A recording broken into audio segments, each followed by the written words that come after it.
Chapter 14. How to Stop Suffering. If karma did not exist, there would be no free will. Yet, if there were no consequences for our actions, all of us would be forever enslaved by the tyranny of a powerful oppressor who never had to answer for his crimes. Fortunately, cause and effect does exist, and every action bears a consequence for its originator. Furthermore, once the consequence is complete, the debt is paid. No suffering lasts forever. The law of karma is not out to get you. Law without mercy is tyranny, and the divine is not cruel and unjust. The divine is pure love and wisdom. How could the divine wish you to be eternally in suffering? Hell, suffering, exists as long as there are debts to be paid. When the debt is paid, the suffering ends. Therefore, no matter your situation or how grave your suffering, there is a way to resolve it. The power to change our karma begins with us. The power to change our karma begins within us. Every religion in the world begins by instructing its students in ethics, not morality. Nowadays, most religious systems have become mere morality or philosophy, yet true ethics are not morals. Morals change with time and with culture. Behaviors that are moral in North America are immoral in Asia. Behaviors that are moral in Asia are immoral in the West. Thus, morality is subjective. Morality is not eternal, immutable, and infallible. Morality changes with time and culture. Ethics, on the other hand, are eternal. True ethics, conscious ethics, are laws of nature. Religions originally emerged from cognizant knowledge of those ethical laws, even if later the religions degenerated and collapsed into moral dogmas. In Judeo-Christian traditions, ethics were synthesized in the Decalogue, the Ten Commandments. These are ethics formulated as, "Thou shalt not kill," "Thou shalt not covet," "Thou shalt not commit adultery, fornication," "Thou shalt honor thy father and mother," etc. All of the commandments have an ethical foundation. The Ten Commandments are not the only representation of ethics in the Jewish or Christian traditions. They are just a simplified synthesis of them. In Hinduism, there are many presentations of ethics. Probably the most famous is Patanjali's Yoga Sutras, which is an exposition of Raja Yoga.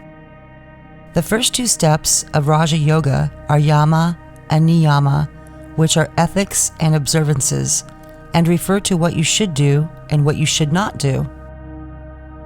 Buddhism, Islam, and every other spiritual tradition present a wide range of ethical instruction.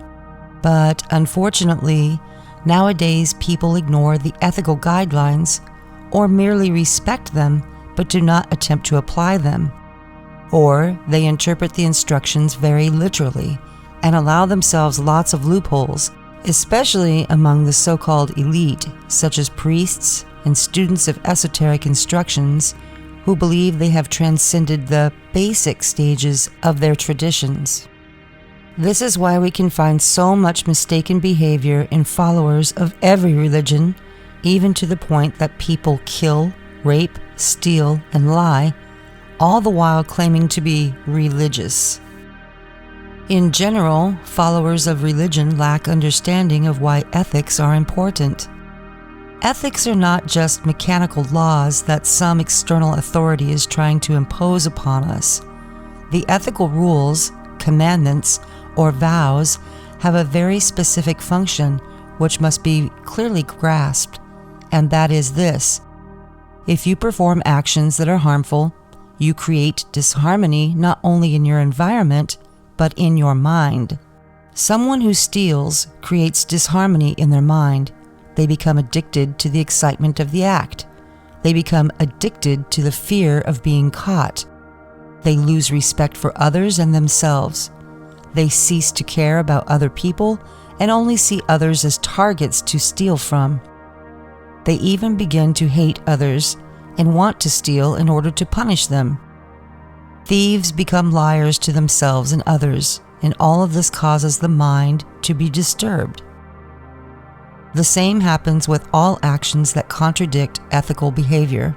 Yet, if you follow the observances or positive behaviors, you create positive energy, not only into your environment, but in your mind. The purpose of Raja Yoga's stages of Yama and Niyama, or the commandments of Moses, is to stabilize our psyche so that we are no longer vibrating with so much negative emotion. For example, any Buddhist, whether a lay person or an ordained monk, always takes 5 fundamental vows: to not steal, to not kill, to not lie, to not commit sexual crime, to take no intoxicants. Each of these actions creates a great energetic disturbance in the mind and environment. These types of energetic disturbances prevent quietude and peace of mind.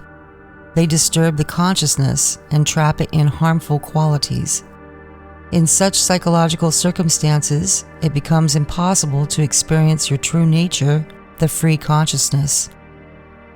Consciousness intoxicated with alcohol or drugs can only perceive through the influence of these chemicals, thus it cannot see reality clearly. Someone who lies is influenced by the energetic consequences of the lie. They obscure the truth from others and cannot see the truth themselves. Each of these actions creates powerful energetic disturbances. If you observe yourself, you can see how true this is. When a strong negative emotion like anger or lust takes a hold of you, you cannot relax. You do not have a calm mind. You are very agitated. That agitation is precisely what prevents us from seeing the truth.